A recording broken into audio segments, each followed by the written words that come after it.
Guys, ఈరోజు సింపుల్గా and టేస్టీగా పిల్లలకి బ్రేక్ఫాస్ట్ కానీ ఇలా స్నాక్ ఐటెం కానీ దోశలు వేసి పెట్టండి.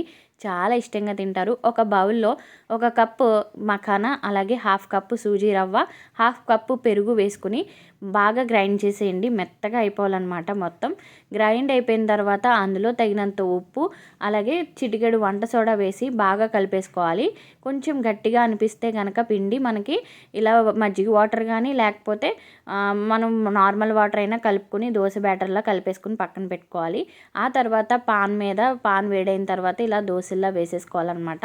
చాలా సింపుల్గా అయిపోద్దండి. స్కూల్ నుంచి పిల్లలు రాగానే ఇలా వెంటనే వేసి పెట్టేయచ్చు.